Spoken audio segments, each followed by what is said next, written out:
ഇവിടെ ഓരോരുത്തർ ഓരോ പേഴ്സണൽ കാര്യം പറഞ്ഞിട്ടുണ്ട്. ഇവിടുത്തെ ഗസ്റ്റുകൾ എന്നോട് എന്റെ നെഞ്ചത്തോട് കയറാൻ വന്ന വെറുതെ വിടും ഞാൻ. ചവിട്ടി അവന്റെ അണ്ണാക്കകത്ത് കയറ്റിട്ടുണ്ട്. അല്ലാതെ ഇവിടെ ആജ്ഞാപിക്കാൻ ആരും വരണ്ട. ആജ്ഞാപിക്കാൻ വരും. തൊഴിലാളികളെ പണിയെടുക്കാൻ താല്പര്യമില്ലെങ്കിൽ ആ സ്റ്റാർ മൊത്തം ഊരി വെച്ചിട്ട് നിങ്ങൾ പൊക്കോളൂ. അമ്മാവൻ കാര്യമായിട്ട് ചൊറിയുന്നുണ്ടല്ലോ. അമ്മാവൻ ചൊറിഞ്ഞൊറിഞ്ഞ് തല്ല് വെച്ച് കൂട്ടുന്നു തോന്നുന്നു. സ്റ്റാർ ഞാൻ ജോലി ചെയ്ത കിട്ടിയ സാധനം. നിങ്ങൾ ജോലി നിങ്ങളാരാ പറയാ? താനാരാണെന്ന് തനിക്കറിയാമേലെങ്കിൽ താൻ എന്നോട് ചോദിക്ക് താൻ ആരാണെന്ന്. തനിക്ക് ഞാൻ പറഞ്ഞു തരാം. ഗസ്റ്റ് ആയിട്ട് ഇവിടെ വരിക പോവാ. ഗസ്റ്റ് തൊഴിലാളികളെ നെഞ്ചത്ത് കയറണ്ട. ഒരു വേൾഡ് വാറിന് സാധ്യത കാണുന്നു. തൊഴിലവകാശം ലംഘനം ചെയ്ത് കഴിഞ്ഞാൽ പ്രതികരിക്കും. അത് ഏത് വൃത്തികെട്ട ഗസ്റ്റ് വന്നിട്ട് കാര്യമില്ല.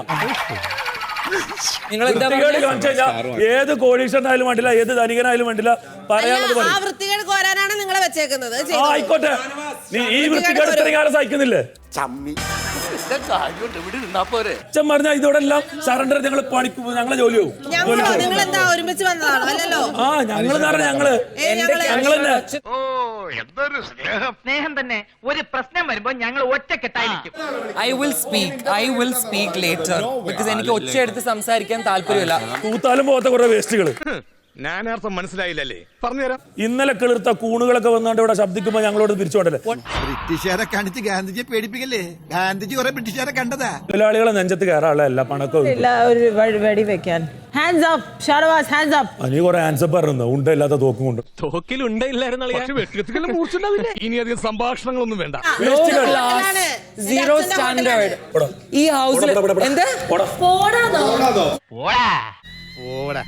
സ്റ്റാർസ് കൊടുക്കുന്നതിന് മുമ്പ് ഷാനവാസിന്റെ കയ്യിൽ നിന്ന് സ്റ്റാർ വാങ്ങണം. ബിക്കോസ് ഓഫ് ഇന്ന് നടന്ന കാര്യങ്ങളെല്ലാം he doesn't deserve a star. എനിക്ക് വേണ്ടി കെണിയൊരുക്കി, പക്ഷേ വീണതവൻ ചക്കിന് വെച്ചത് കൊക്കിന് കൊണ്ടു.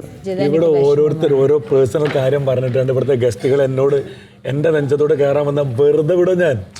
ഒരു പരിധിയുണ്ട്, മര്യാദക്ക് പറയാ. എവിടുന്ന് ഓർഡർ കിട്ടണം? ഓണർ അല്ല തീരുമാനിക്കുന്നത്. ഓണറിന് വേറെ പണിയുണ്ട്. ഗസ്റ്റ് ആണ്. ഇവനെ സൂക്ഷിക്കണം, അവന്റെ കണ്ണിൽ എന്തോ തീക്ഷ്ണതയോടെ കത്തുന്നു. മാനേജർ, ഞാൻ ഇവിടുത്തെ ക്ലീനറോട് എനിക്ക് ബെഡ്ഷീറ്റ് ഒന്ന് ചേഞ്ച് ചെയ്യാൻ പറഞ്ഞിട്ട് he is not changing. പറ്റില്ല പറ്റില്ല പറ്റില്ല എന്ന് പറഞ്ഞാൽ പറ്റില്ല. ഇനി എനിക്ക് എന്റെ വഴി, നിങ്ങൾക്ക് നിങ്ങളുടെ വഴി. അല്ല, ഇത്രയും ഹെഡ് വൈറ്റ് കാണിക്കേണ്ട ആവശ്യമില്ലല്ലോ. ഞാൻ ഡ്യൂട്ടിക്ക് കയറി കഴിഞ്ഞാൽ A to Z എന്റെ ഡ്യൂട്ടി ചെയ്യാൻ എനിക്കറിയാം. അത് ഞാൻ ചെയ്തോളാം. ഡ്യൂട്ടി കയറാതിന് മുമ്പ് ഡ്യൂട്ടി ചെയ്യണമെന്ന് ആരെങ്കിലും അടിമപ്പണി എടുപ്പിക്കാൻ നോക്കി കഴിഞ്ഞാൽ ചെയ്യില്ല. ചുരുക്കി പറഞ്ഞാൽ അത് ഞാൻ പ്രാവർത്തികമാക്കുന്നു, അത്രേ ഉള്ളൂ. ഗസ്റ്റിനാണ് ഇമ്പോർട്ടൻസ് കൊടുക്കണം. പിന്നെ നിങ്ങൾ ആര് പറയുന്നത് കേൾക്കുന്നത്? എനിക്ക് ശമ്പളം തരുന്ന ഗസ്റ്റുകളല്ല. ഉരുളക്കുപ്പേരി കോളേജിൽ നിന്ന് ഡിഗ്രി എടുത്ത് വന്നിരിക്കുകയാണ് ഒരു തർക്കക്കാരൻ. ഞാൻ എന്തിനാ വന്നിരിക്കുന്നത് തനിക്കറിയണോ? ഇവിടെ റാഗിംഗ് നടക്കില്ല, ടോർച്ചറിങ് നടക്കില്ല ഒരു ഗസ്റ്റുകളുടെ. ചുമ്മാ പറഞ്ഞായിരിക്കുമല്ലേ? ചുമ്മാ പറഞ്ഞതാ. അയാൾ ശരിക്കും പറഞ്ഞതായിരിക്കും. റാഗിങ്ങോ? നിങ്ങൾക്ക് നിങ്ങളുടെ ഡ്യൂട്ടി ചെയ്യാൻ വയ്യ? ഗസ്റ്റുകൾക്ക് മറുപടി അറിയേണ്ട ആവശ്യം എനിക്കില്ല. ചില ശല്യങ്ങൾ രാവിലെ വന്ന് കേറിക്കോളും, പിന്നെ വിട്ടുപോകില്ല. ഇവിടെ ഹോട്ടലിനെതിരെ GM-നെതിരെ സമരം വിളിച്ച ആൾക്കാർ അവിടെ വന്നാണ്ട് എന്നെ നന്നാക്കാൻ നടക്കുന്നത്. അല്ലേ ഇവിടെ ഗസ്റ്റ് ആണോ? അഹങ്കാരം കൊണ്ട് പറയല്ല, ലോകത്തൊരനും ഇതുപോലത്തെ തന്നെ ഇത്രയും ചെയ്യും. തിരിച്ചു വെക്കാൻ റെഡിയല്ലല്ലോ. അവനാണ് ആൺകുട്ടി.